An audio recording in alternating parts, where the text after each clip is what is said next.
Que peut bien vouloir signifier l'obsession dans notre lien avec l'univers? Cette loi existe parce qu'elle a ses raisons d'être, évidemment. Avoir des obsessions, c'est en quelque sorte abuser de l'univers.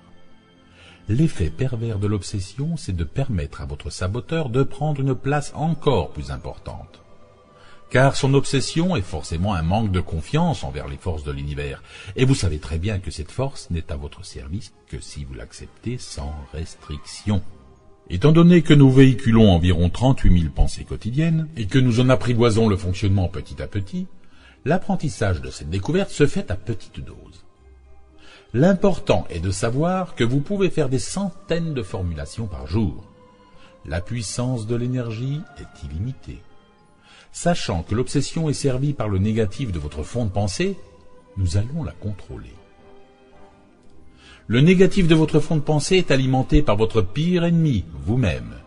Vous pouvez aussi l'appeler votre saboteur, puisque c'est comme cela que nous l'avons nommé. Dans notre prochain cours, nous étudierons davantage le cas de la personnalité cynique de notre être intérieur, et nous comprendrons son effet néfaste.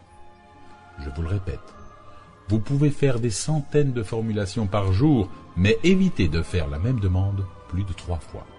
La raison est simple. C'est pour éviter de devenir obsédé par l'obtention d'un but précis. Dès que vous aurez réalisé certaines réussites, à votre grand étonnement, dans le cas d'une démarche importante, vous risqueriez de devenir obsédé et de faire des demandes à répétition en croyant que vous arriverez au but plus rapidement. Ou tout simplement, vous croirez que cela stimulera l'univers afin de vous octroyer le but que vous visez. On est loin d'être en paix avec soi-même dans l'obsession. Lâchez prise. Évitez d'être dans l'attente. Si vous avez formulé votre intention, les résultats viendront tout seuls. Nous n'avons pas à décider ni à craindre comment l'univers fera pour réaliser nos demandes. L'important, c'est la victoire. La réussite peut arriver à la dernière minute. Restez confiant. C'est ça, ne pas avoir d'attente. Ce sera le sujet de notre prochain cours, la confiance. Toutefois, concernant l'obsession, je mets encore une fois l'emphase sur ce point important. Vous pouvez faire plusieurs fois la même demande par jour. Mais attention, la même demande ne doit être faite que 3 fois, et cela à différents moments de la journée.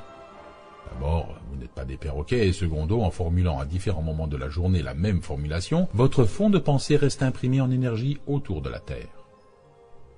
En ayant le même fond de pensée toujours en activité autour de la Terre, son processus de réalisation sera activé.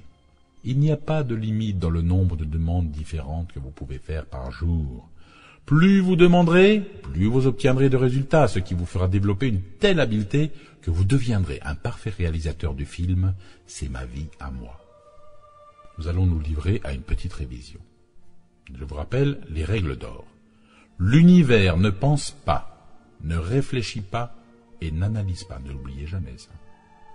Les ordonnances. Le temps n'existe pas, les chiffres non plus, ni les distances. Pas d'unité de mesure, pas d'argent et pas d'unité de poids. Les 3 lois que nous avons explorées jusqu'à maintenant. Il y avait la douceur, le respect et l'obsession. Avant de nous quitter, acceptez dans la joie un magnifique bouquet de fleurs exotiques odorantes et multicolores. Je vous donne rendez-vous pour notre prochain cours, ce sera le 20e.